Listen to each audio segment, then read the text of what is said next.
few people started rolling, and we're going to get started as soon as possible. Okay, folks. So yes, thank you everyone for joining us today for today's town hall. As usual, a quick few housekeeping notes from myself before we get started properly. So as always, we are recording and we are live streaming. So if you get disconnected at any point, please head on over to YouTube. You'll be able to catch up there if there's any issues with your connection.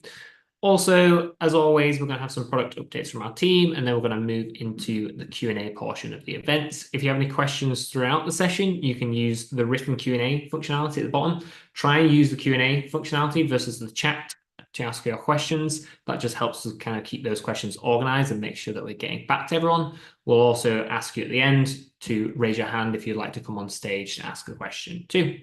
So I'm now going to hand over to Nick to give us some updates on AI. Actually, it's going to be me, Miles. Apologies, Admiral. Go ahead. That's okay. Yeah, so we want to just give a quick, short and sweet update on all things AI. As some of you already know, we started experimenting with a feature called Guest Experience AI. This is currently only available to a few hosts inside Hospitable, but an update that we wanted to give during this town hall was that we are going to be moving in favor of a new type of Guest Experience AI that puts even more control in front of our hosts. That feature we're calling smart codes. Miles, if you can just go to the other slide. Yes. So with smart codes, the idea is that we want to let you enrich your messaging rules with AI-powered smart codes. So you don't have to worry about sounding repetitive, about your greetings, about upsells, or even your signatures. So these are things that you can add to any of your messaging rule. And as soon as it's added, whenever your message is scheduled to be published or scheduled to be sent, we are going to be replacing any of these smart codes with an AI-generated, highly personalized greeting, sign-off, or an upsell. This upsell does something very smartly in the sense that it actually looks at your calendar and sees if, let's say, an early check-in of a possibility of an early check-in is available or not, or a possibility of an late checkout is available or not before it makes that offer to the guest.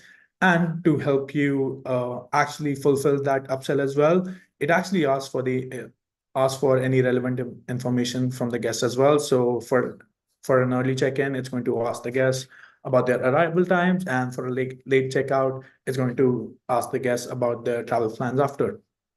So that's what we're going to be introducing soon enough. We are going to be piloting this with a beta audience first, and soon with everyone at Hospitable will have access to this. Moving on, we want to talk about some of the features that we're building next to essentially get close to the moonshot idea that we have. So we are going to be introducing a page that we are currently calling Property Knowledge Hub. This page is going to be available to inside each of your property. And the idea here is that you should be adding all your knowledge about a single property on that page. So this can train your AI and it can make more better AI suggestions for you or more accurate AI suggestions for you. I've already reached out to some hosts and they've shared their PDFs with me. These PDFs have so far come in the form of house manuals, touch-say guidebooks, and so on and so forth.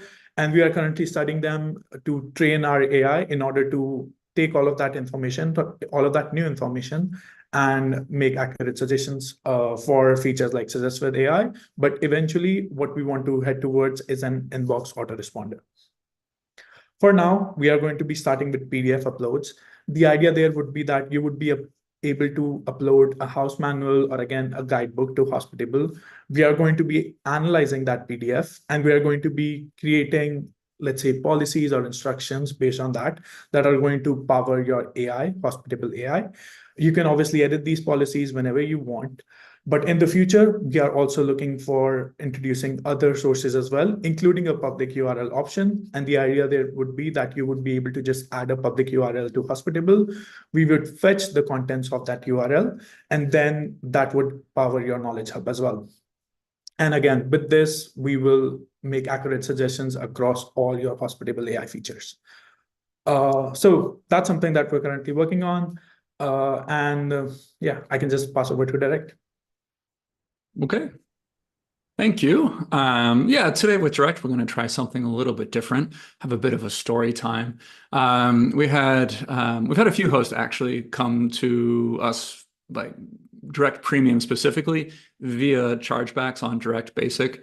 We had one recently that kind of sparked the idea of talking about this because the host was, I think they had one chargeback on Direct Basic, and Stripe was starting to withhold money from their account based on that single chargeback, but they thought Direct Premium was a bit expensive and didn't want to pay for it. And we kind of held up our hands and said, I don't know what we're supposed to do here. We do give you a fraud chargeback guarantee on Premium. So I wanted to share just kind of what we've dealt with on our side. So looking back over the last 12 months, we've had 30 fraud chargebacks worth $28,000. We got better at these actually. Some of them were quite simple. And we kind of had to figure out our own ways of doing kind of intelligent risk monitoring and everything like that. But we still get a few. We've had 30 chargebacks of different natures, resulting in $44,000. And these are everything from the mundane. So maybe the host hadn't set up messages to the guest and the guest thought it wasn't really a booking. And so they tried to cancel, but you couldn't cancel until we had a guest portal recently. And so things where I think the product could have been improved, kind of on us as well. We had chargebacks for those. If you weren't sharing your address in a scheduled message, the guest might never have gotten the property address and done a chargeback for that. We've mostly prevented that one as well with the new guest portal. Yeah, we've also had plenty of people that canceled and didn't want to accept the consequences of having a booking that was at that point a non-refundable booking. Those we usually win. We've done a pretty good job of defending our host, I think, about having a cancellation policy and honoring that cancellation policy. We had several hosts that I think weren't quite sure about how to cancel when they needed to be the ones canceling on behalf of the guest for Direct, and they were canceling and not giving a refund when one was warranted. So canceling and on their motivation when they should have been refunding everything and they weren't. So we had to correct those through chargebacks. Those were fun. And we had some more interesting ones. So we had one where now this host swears it was a secondary user, maybe even a virtual assistant, who demanded additional funds from the guest after they had already made a booking via Direct. They got a scolding for that. Our biggest single chargeback that we're looking at now, we won that one. That was nice. Over $6,000. That was a bit of a sweat while we waited for that to come through. But that money was gone for something like 3 to 4 months. When you go through a chargeback, if you've never dealt with one before, you can have a second chargeback on a claim. You have a defense period that you had to prepare for. So all in all, just a way to kind of share some of the time we're trying to get back to hosts that are letting us take care of their chargebacks for them. Most of these hosts, we never even got in touch. We already had all the evidence we needed to defend them. Some of them we might have asked for, hey, did you have any off-platform communication with this guest? It's better if you have it on platform, and then we can just go ahead and pull those records and share them. Yeah, that was a big one. The next one was maybe the most exciting one we had. If we can just advance one slide, Miles. We had one police eviction. And this was a fun one. This came recently. I think there were about four different transactions from one host who had recently, sorry, from one guest who had recently been kicked off of Airbnb and therefore couldn't book on Airbnb, found the host and asked if they could book through their direct site. They did. Unbeknownst to this guest, I guess at the time, but known by the host, was there was another group of people renting their other room that were trying to get squatters' rights. And they actually brought this guest into their campaign to squat and not leave. And we got chargebacks on those. Those I feel pretty confident we're going to win. But the benefit for this host is they had already scheduled a police eviction for their other room in the same property and were able to do 2 rooms in 1 police eviction. So very efficient on that end. Moving on, please. Yeah, if you're a data learner, chargebacks are pretty steady for us. So yeah, again, 60 chargebacks over the last year.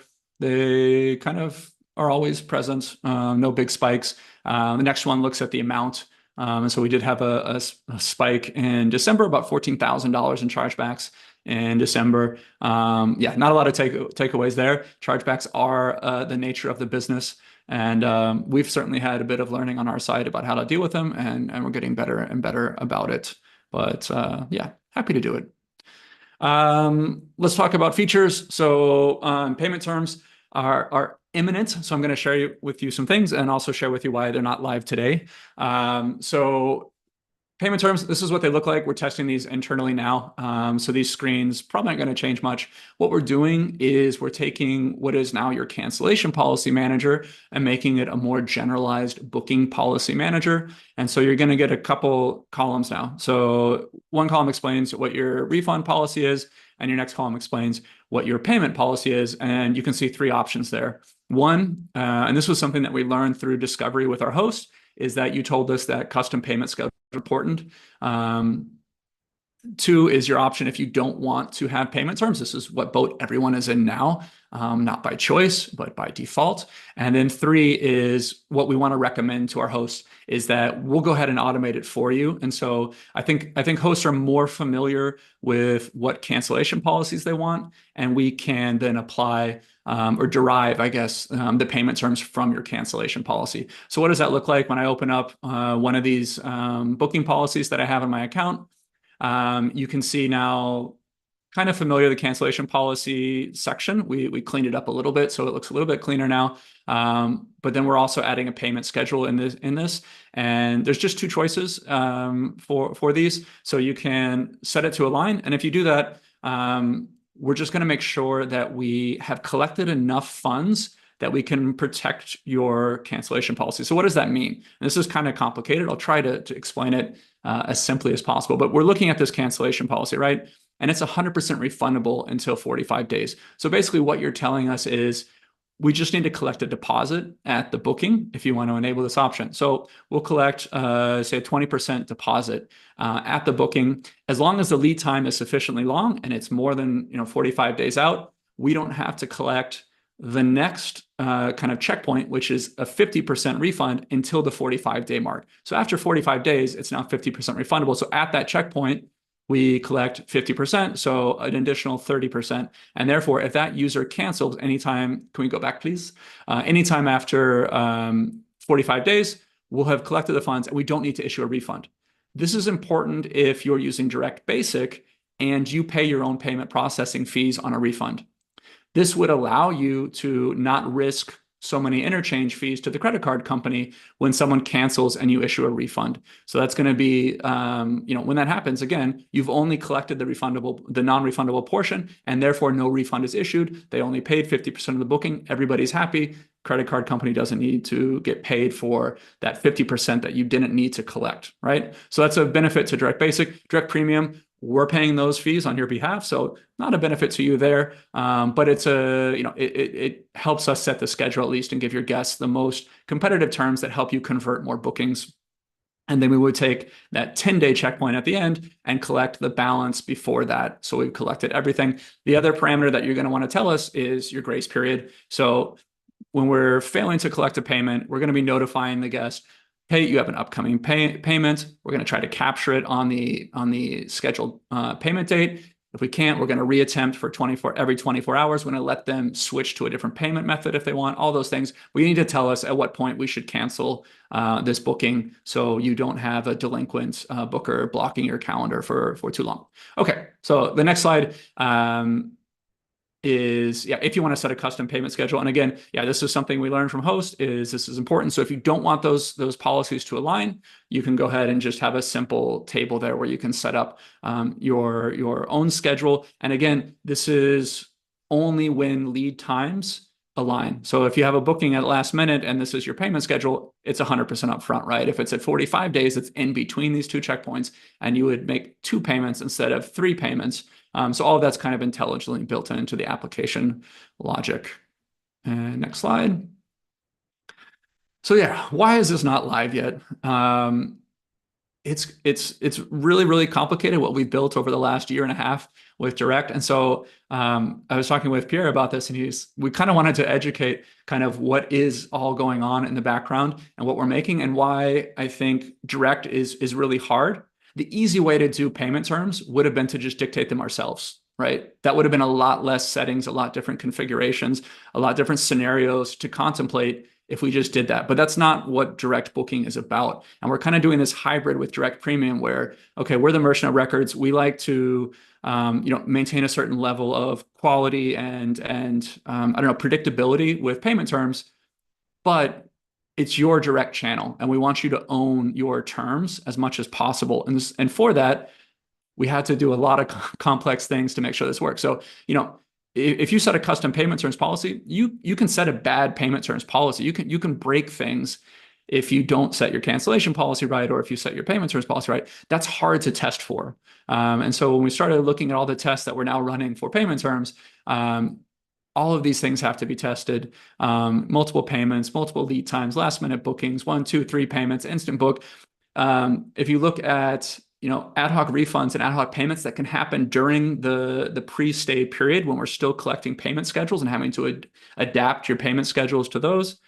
Payment failures, payment reattempts, alterations are the most complicated thing about this. So you can imagine when we're creating a payment schedule and you create an alteration that moves the check-in day forward, well, the whole schedule then gets interrupted, right? Or you're adding or you're subtracting the amount due, the whole payment schedule has to adapt to that. You can alter yourself from a short-term booking to a mid-term booking, which now no longer has a tax consideration. Everything that we're testing here has to be done twice because we have 2 different payment processors for premium and basic and 2 different sets of policies. So that's a lot of testing. So yeah, I'm sorry we keep kind of holding this off. We are close. It should be next week. But just wanted to kind of appreciate the complexity that we've built into direct over time and how complicated this can be to really keep it a customizable and host-driven platform with terms. So that's my speech there. What else is going on? So the next steps with payment terms after we roll out those first few things, we're going to do a couple of things on booking policies now. So we're going to let you create a long stay policy. So you'll be able to tell us what length of stay you want to have a different set of cancellation and payment terms for. So you'll be able to do that on that booking policy page. We're going to let you set a minimum lead time for the after booking policy. So if you want to have a 24 or 48 hour 100% refund after the booking, you don't want that necessarily on a last minute booking. That's something we don't have today that we'll add soon.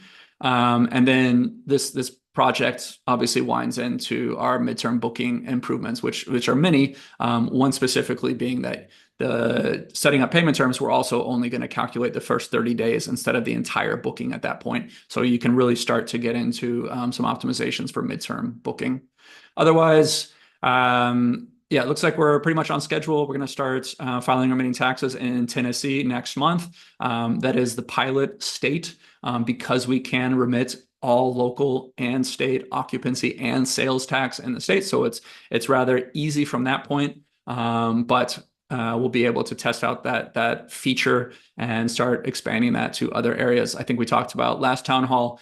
How does that happen? Well, there is kind of a super network of states, 23 different states that have a single registration. And so there is going to be some, I guess, economies of scale with the registration where that's available. So that'll be exciting to do after July, after we've tested that product out.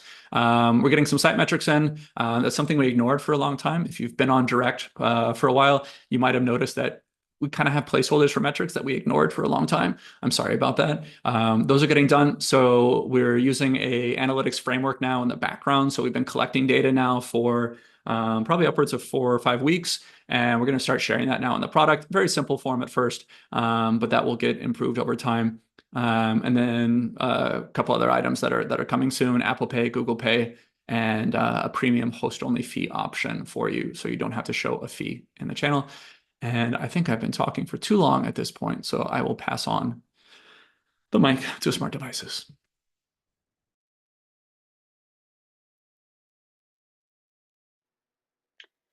All right. There's been a lot of other projects going on, but we did for smart devices get out the ability to bulk create operations codes. So now when you go to the Operations tab in your devices dashboard, you can select multiple properties to create any of your operations codes for, whereas before you had to do it kind of one property at a time. The only limitations are that all of the properties have to be in the same time zone, and that all devices that are on those properties need to have the same code length settings. And in the world of core and connectivity,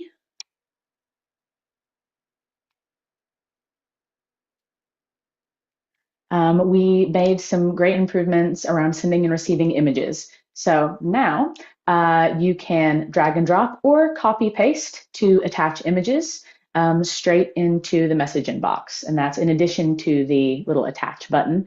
You can just drag those over now whenever you need to quick send a picture to your guests. There is a limit of 10 images per message and 5 megabytes per image.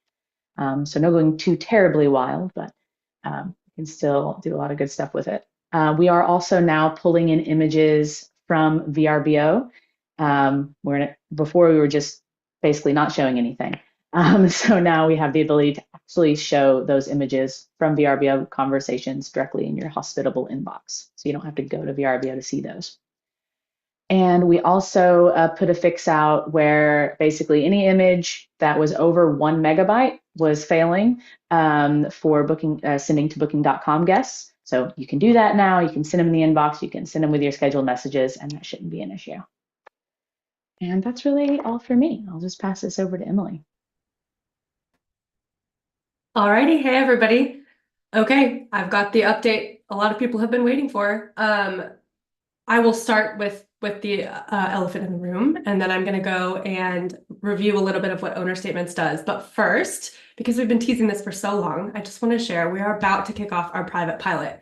I'm literally putting the final touches on an email that I'm going to press send on after this town hall, and that's going to be an invitation to hosts who've expressed interest and who participated in research calls to book a slot to kickstart the pilot. Excuse me, I have to cough. Sorry. Those private pilot onboarding calls are going to start next week. We're taking a little bit of a different approach, more of a white glove approach, if you will, to this private pilot, where those who participate are going to book a call with me and we're going to onboard together. You'll share your screen. I'll watch you go through the process. The owner statements feature itself is intended to be self-serve, but doing it this way, at least for the pilot, really helps us surface any little roadblocks, excuse me, or like places where people struggle so that we can iterate and improve really quickly. So I will be sending that email out today. I would encourage you guys, if you want to participate, to book a spot pretty quickly. What we're going to do is we're going to limit our spots to start, and then we're going to expand the pilot throughout the month of July. That kind of allows us to have like cohorts, if you will, who've experienced one thing, then we can make improvements and have another cohort experience another thing and see if that was an improvement in the way that we're approaching owner statements. So check your inboxes if you've expressed interest in this before. We've got your name on a list. If you participated in research calls, we've got your name on a list and you will get that email. The expectation is that in August, we will be launching a new plan called the Mogul plan. Right now we've got Host, we've got Pro, and we will have a third option, the Mogul plan, which is going to have owner statements included. So for those of you in the pilot, you will get to use it at no additional cost up until that Mogul plan is launched, and then you can make a choice. Anybody who decides to go with the Mogul plan will have owner statements available as a part of it. Okay, I'll do a quick run through of what it looks like. Some of this I've covered in the past, but I think for those of you who might not have attended a town hall, it might be worth seeing again. So the first thing to mention about owner statements is that we've really designed this to be something that you can do yourself. We took a look at a lot of our competitors, and owner statements can be pretty complicated, and we don't like to build that way. So we really tried to take a step back and make it as simple as we possibly could. So we have this nice onboarding flow that you can really get through in just a minute. And what that looks like is you're telling us who your owner is, their contact information. You're assigning properties to the owner here. You can just select which ones that owner owns. And then next, configuring your reservation commission. We're starting with something pretty simple here for reservation commission, with the understanding that, like, I know this can get really complicated, but we think the way we've structured it now is going to cover most of the use cases to start. So you're going to be able to configure a reservation commission that's kind of built by a combination of these three big things. A percentage-based accommodation commission, a percentage-based guest fee commission, and or a flat fee per reservation. So you could say something like, just an example, you could say, I charge 20% of the accommodation, and I also take 10% off of any guest fees paid to the host. And I charge $15 just as like a fee to do my communication or whatever it is. All of those are optional. So if you don't do guest fee commission or flat fee, toggle those off, just do a percentage-based accommodation commission and you'll be on your way. But again, you can kind of combine these to build your custom reservation commission. We have plans to kind of allow for a little bit more complication on that complexity on that in the future, but we're starting simple to see how it goes. The next puzzle piece of owner statements is transactions. We already know about your reservations, obviously, and how much you are making from those reservations.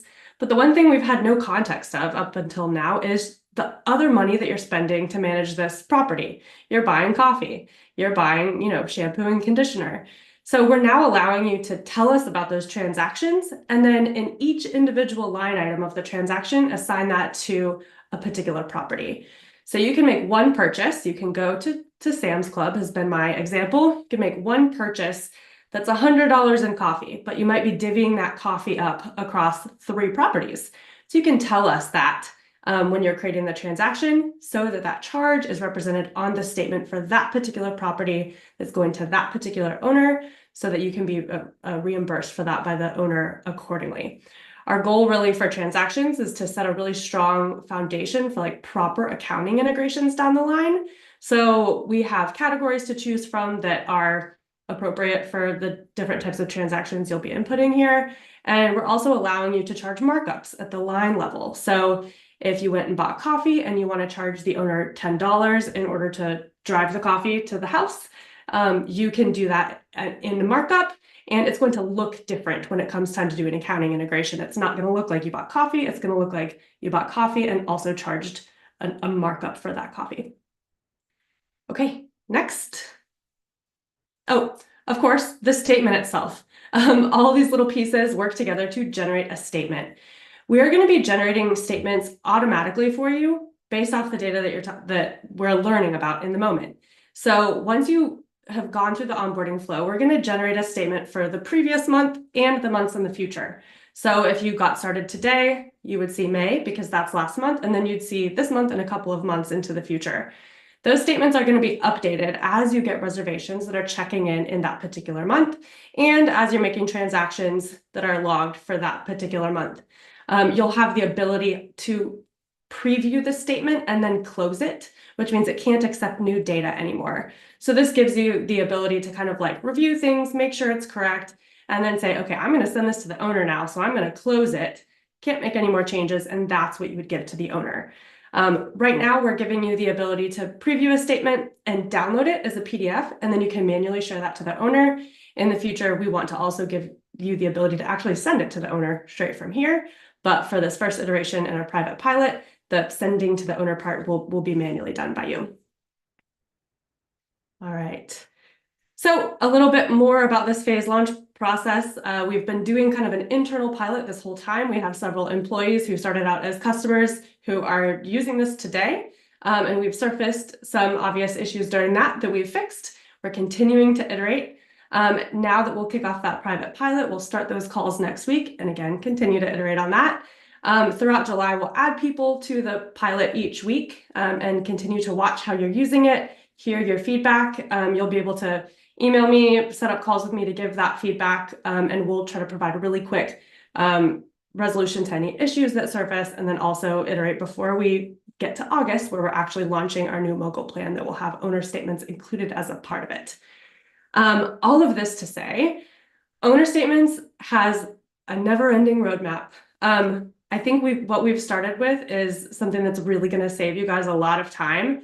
But we also acknowledge that there's a lot more that we can do. We have some ideas for some things that will be very valuable, but we're also going to hear your feedback, and that's going to inform our roadmap as well. But just to give you kind of a glimpse of where we already know we want to head after mogul plan is launched, and we're starting to improve even further. Recurring transactions is one of those things. Say you pay $45 a month for lawn care and you don't want to add that as a transaction every single month. You just want to set it up to recur. You can do that. Or a $30 a month software fee to cover your Hospitable bill, whatever it may be.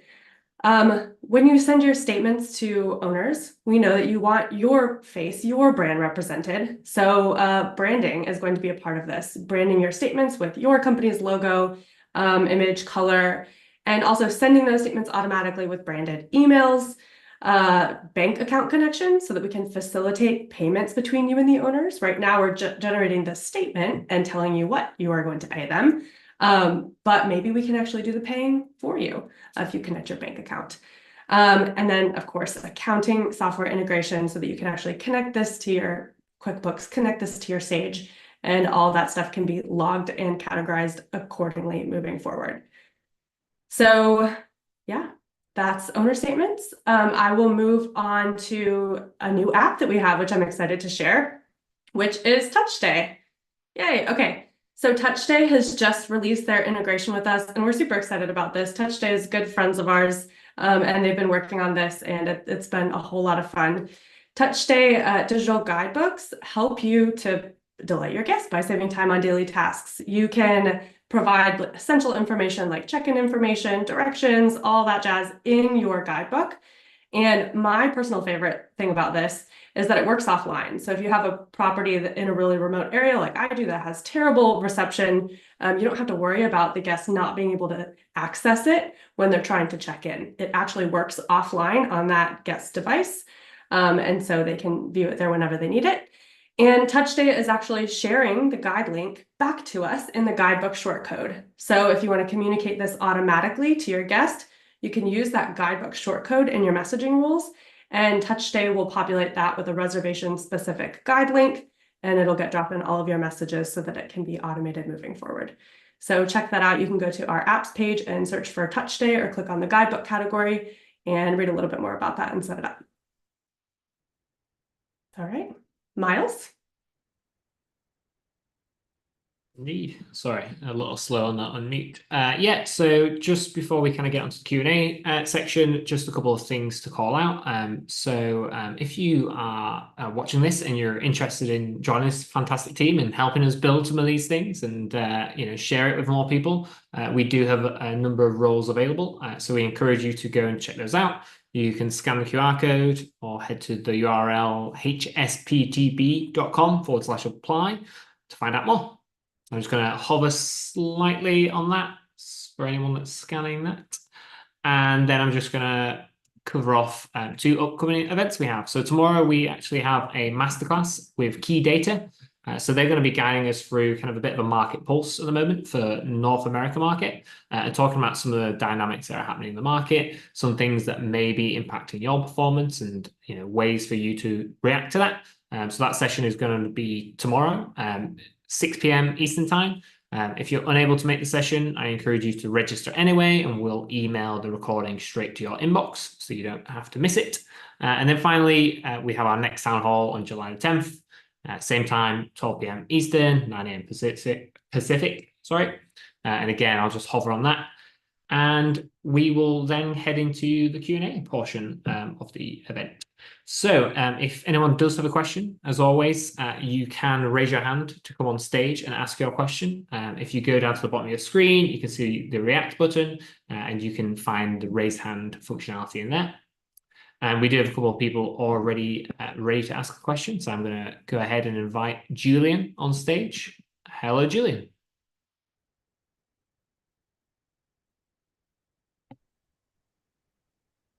Hello, Julian. Looks like you've been muted, but we can't hear you. Okay, we might move on to Natasha instead for now. Natasha, inviting you on stage. Hey guys, good morning. How are you? Hey there, good, thanks. How are you? Quick question. I'm doing pretty good. First of all, I'm very excited about the TouchStay integration because I currently use it and I'm doing everything manually. My question is, how I currently work with TouchStay is that when I get a new reservation, I go in and I manually create a share link that's tied specifically to that individual name and date. With the Hospitable integration, will it kind of work that way where I can also get it kind of personalized link, or does it just do it generally, or how exactly does that work? Hey, Natasha. Yeah, good question. So there in our apps page, you can see a TouchStay page that goes into a little bit more detail. And there's also a link to TouchStay's help article that goes in infinitely more detail that they wrote that really covers like a lot of the nitty-gritty of how it works. But my understanding is that they're taking in our property data and they're also receiving notifications anytime you get a reservation. So they actually have the reservation information, they have the guest information and all of that stuff. And then when they populate that link back to the guidebook code, I believe it's a reservation specific link, not just like the broader guidebook link.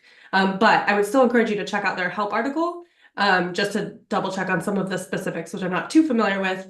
But I believe that that's how it works. Thank you. Mm-hmm. Perfect. Thank you very much. Okay, so moving on to Lisa. Hello, Lisa.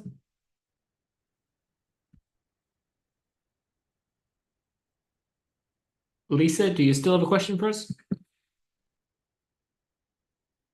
No, I'm gonna say no. And we're gonna move on to Gabriel for now. Hello, Gabriel. Hello, Gabriel. Right. Do you have a question? There we go. Yes, I'm here. Can you hear me? Great. Yeah. Hey, so I'm running a property management company. We're coming across a lot of hosts who want to work with us. We're offering really neat optimizing of their listings, and we're having them transition to Hospitable from other platforms. And I want to make sure that we streamline this process and make it as easy as possible. Is there specifically in the sense of two of the issues that we're coming across is that they're asking if they can incorporate their direct booking website and if the transition can be easy for them to move over. And then the second thing is we're inviting them over to Hospitable under our account, but then they're getting invited to subscribe to Hospitable themselves. So I'm not sure. It's causing some confusion for them. Okay. Why don't I take the first part of your question then?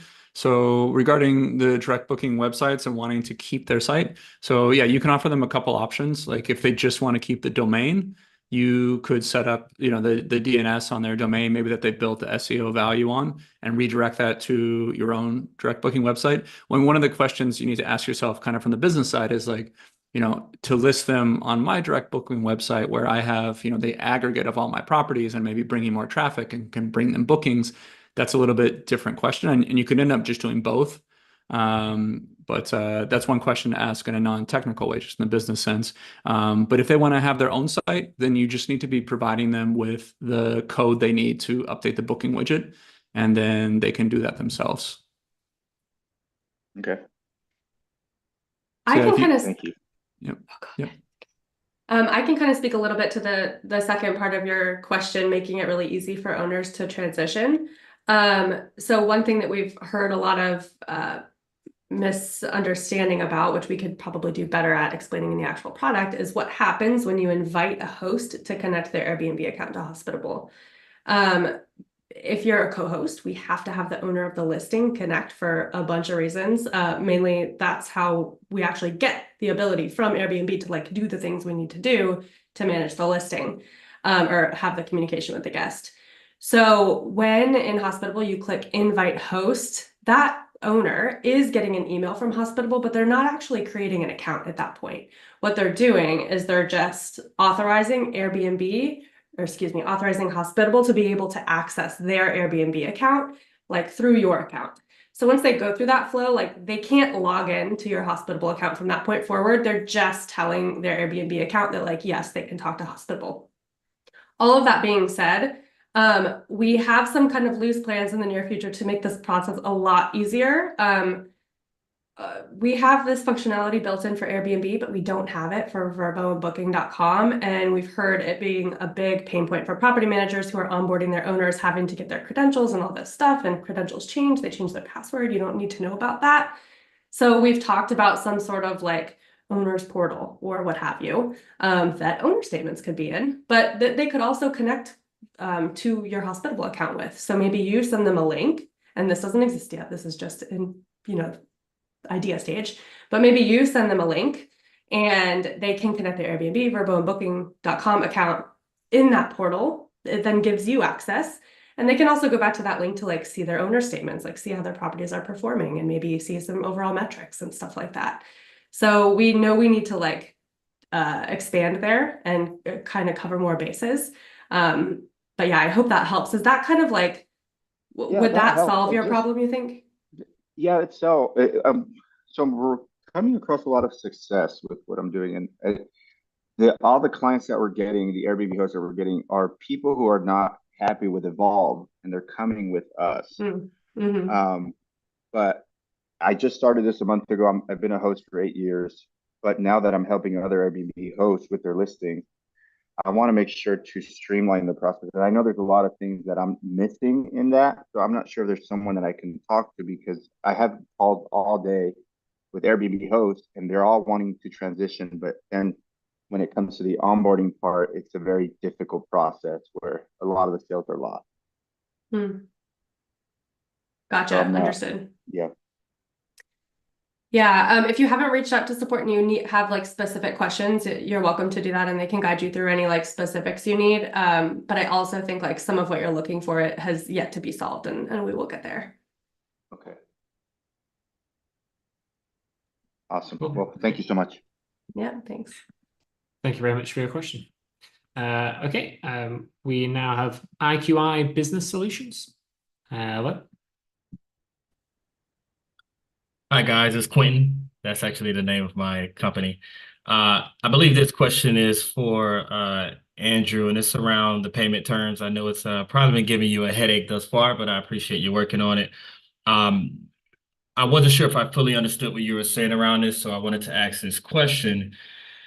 Will we have the ability to create, I guess, what I would call ad hoc payment terms? So even though you may preemptively have configured certain payment terms for a particular listing, will you have the ability to maybe customize that at the reservation point, right? So maybe during that point where someone's reaching out to you and you're sending them a quote, are you able to customize the parameters of the terms at that point? Is that something that's been considered? It hasn't been considered yet, and yeah, I mean, if it had, it wouldn't be part of the initial release, but I like it as maybe an expansion. So yeah, I noted your feedback. It's on my notes for tomorrow morning to talk about with the direct engineering team. But yeah, it could be something that fits within that custom quote flow, like you're saying. We'll definitely take that into consideration, but not part of the initial release, no. Okay, fair enough. Well, I appreciate your efforts here. Thank you. Okay. Yep. Thanks. Okay. Thank you very much, Quentin.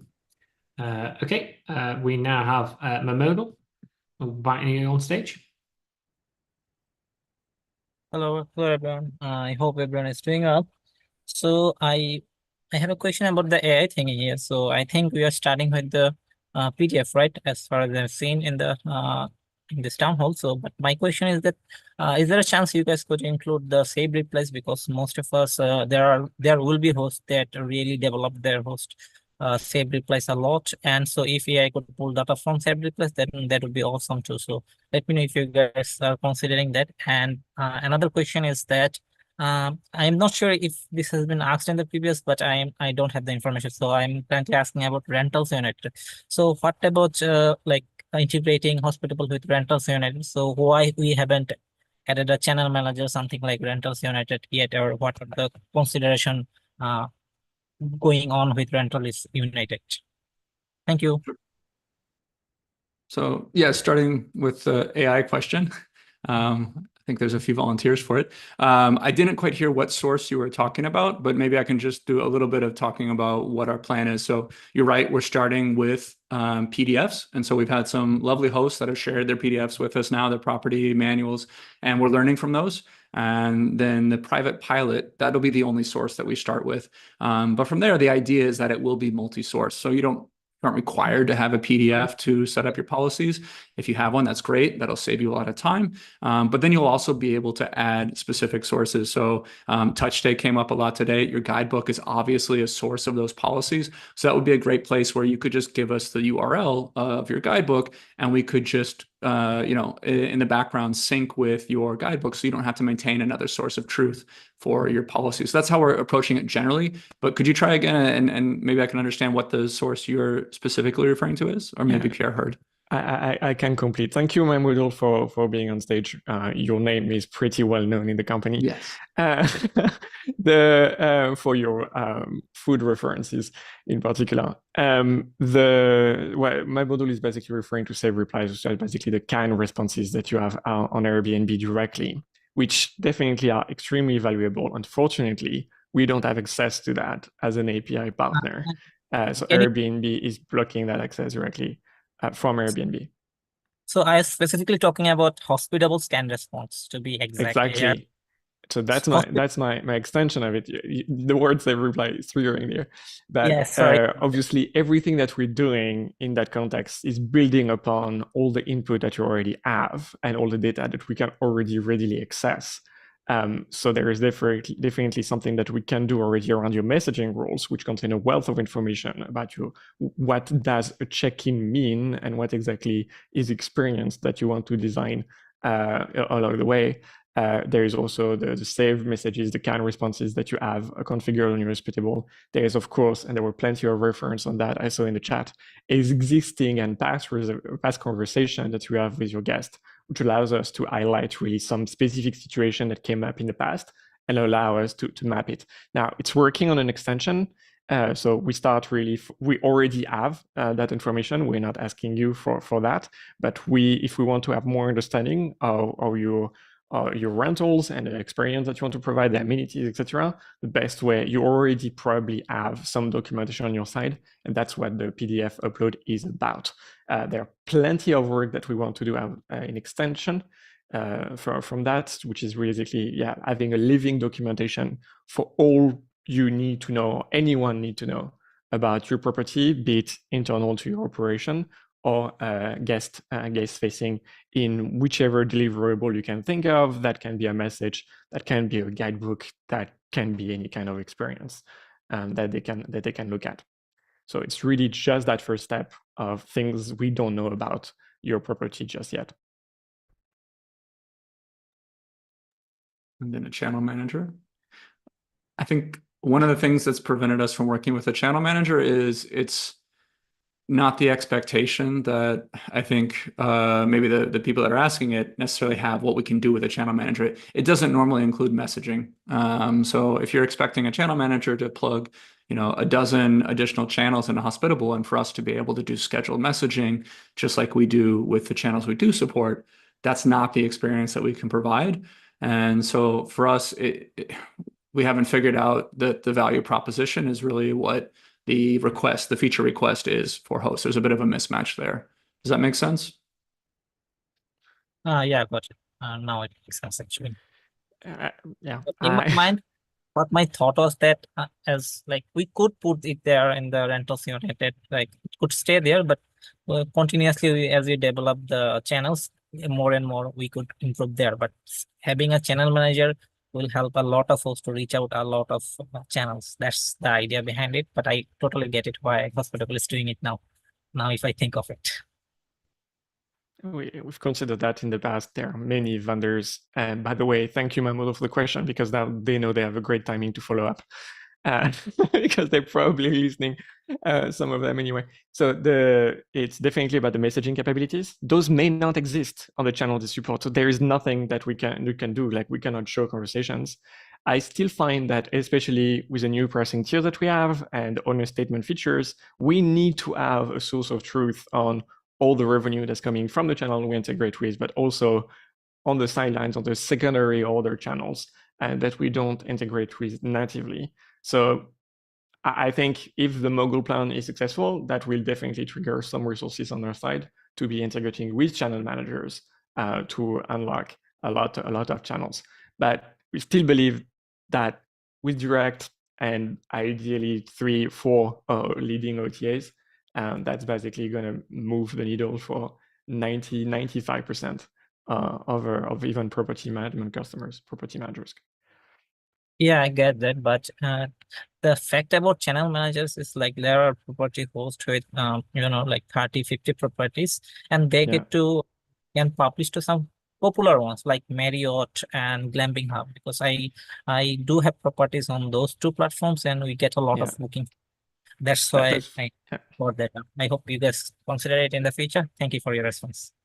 Yeah, thank you, Mahmoud. Marriott is definitely on the radar if you have a property management business. Good stuff. Thank you very much, Mahmoud. And I'm now going to invite on stage Anthony. Hello, Anthony. Hey guys, how you doing? Hey, what's up, That's PC? Anthony. Hello, Anthony. How are you doing? I'm all right. How about yourself? Good, decent. Awesome. I'm curious to see if, and this is probably directed to Andrew. I know there's been some issues for certain accounts on GVR with regard to not showing the pricing and actual availability that seems to be, I'm not sure, sporadically replicated. And I mentioned recently in an email that there was also someone else who had been experiencing the same challenges. And I know you guys were investigating it and had some powwows with Google. So I wanted to see if there were any updates you could share with regard to that specific bug, if that's what we can call it. Yeah. So yeah, it's a bit of a roller coaster sometimes with GVR. I know you personally have had probably not the greatest experience, and I'm sorry about that. But yeah, we had Monday, I think we pushed a pretty big change. The problem with GVR is that the feedback cycle is so long. So when we push changes, it takes us a while to see if we can actually make a difference with those changes. So yeah, I have not had a chance to come back to it since Monday, but it looks like it was good. Your account seems to be, I don't know, have some specific issues. I'm not sure what the source of that is. But yeah, I've got to find some time on my calendar to jump back in that and see what the impact of that change was.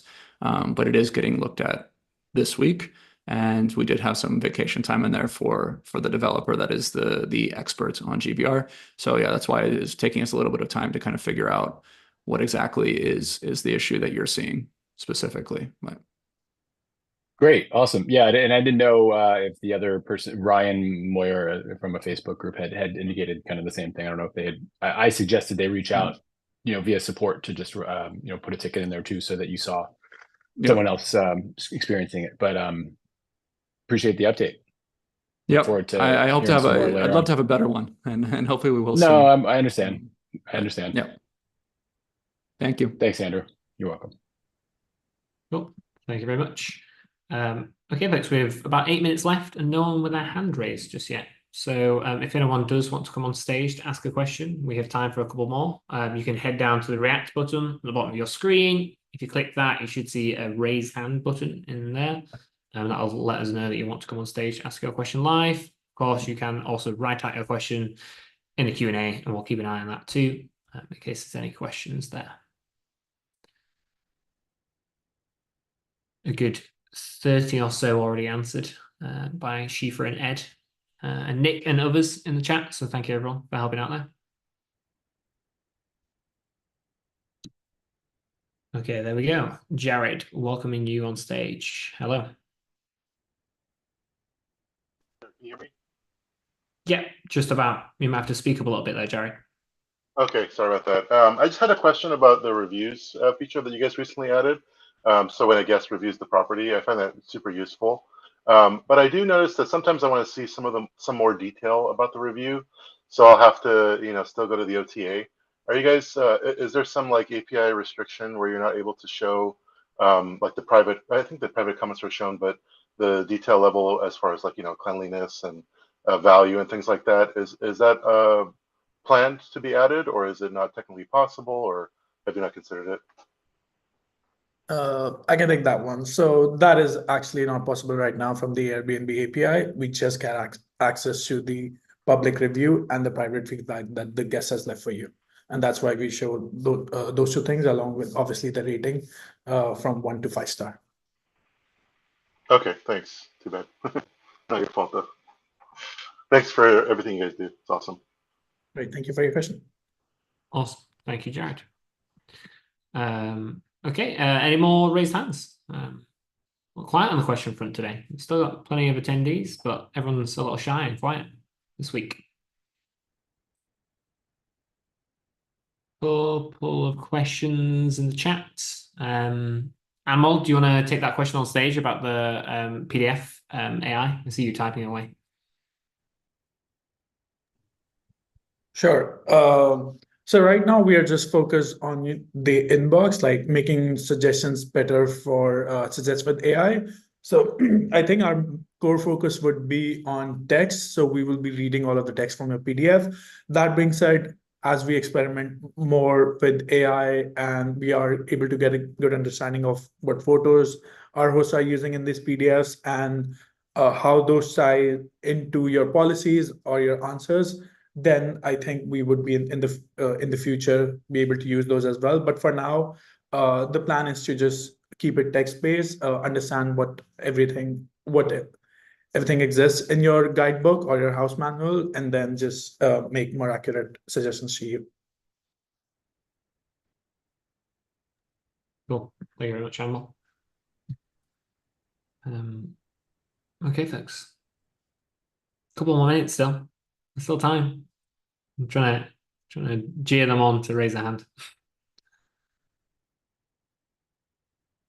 Okay, there we go. Raj, I know you've been waiting in the chat to ask questions, so I invite you on stage now. Hello. Hello. Hello. Oh, yeah.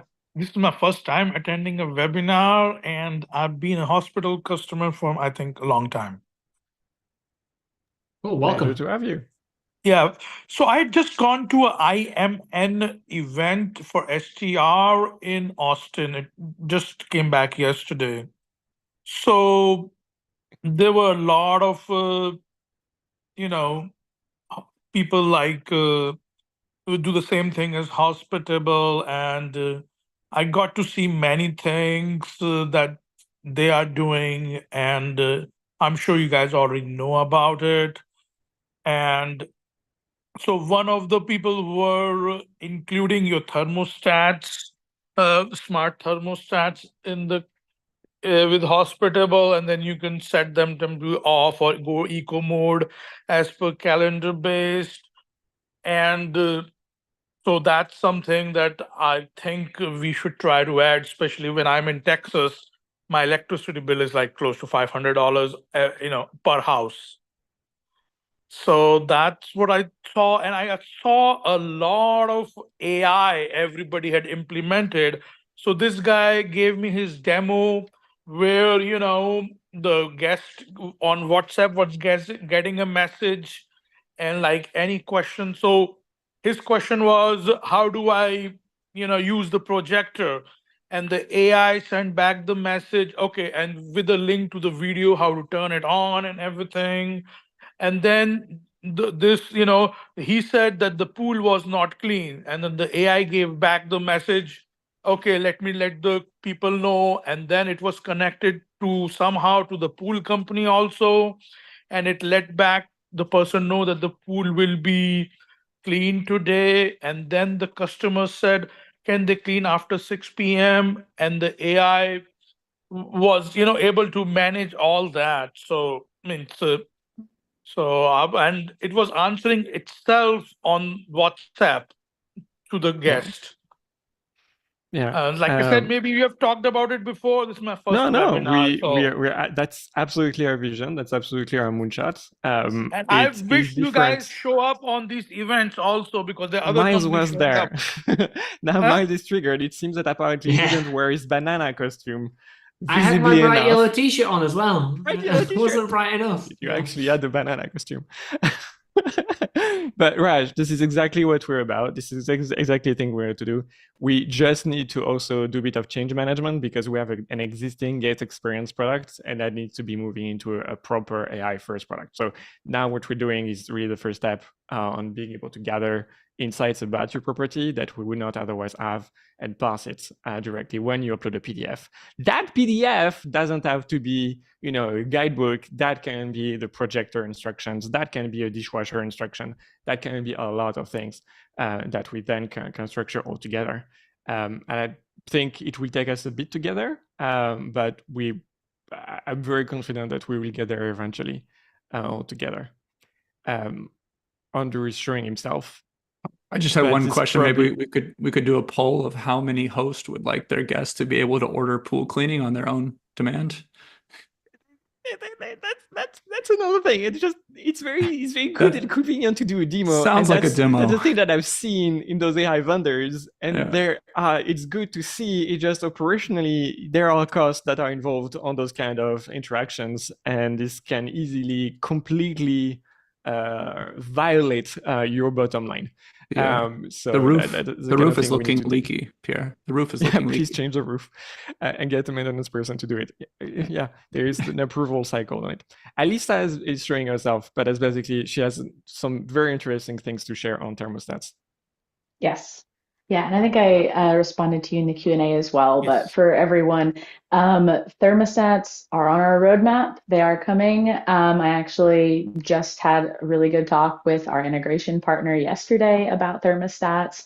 There is some key functionality that they need to finish up some work on, but as soon as they are done with that, we're going to be starting right into it. I think we're all really excited to get smart thermostats in there because Raj, I am from Texas and I understand what you're dealing with. It's awful. The electric bills for your AC are awful. So yeah, we are looking at what an MVP for that would look like, particularly like being able to set a comfort mode, like the comfort mode for when your guests are there, and then switching it to eco mode when nobody is there, or switching it off if that's your preference, different things like that. So it's coming. Thank you. And Raj, just to add something, we all have the same integration partner. All the property management software, all the alternatives that you've seen are still relying on the same partner that is still building those features. So you got in contact with a salesperson that wanted to hook you in. It has nothing to do with what actually the product can deliver right now. And I think we're going to be among the first to basically do it in this way or among thermostats.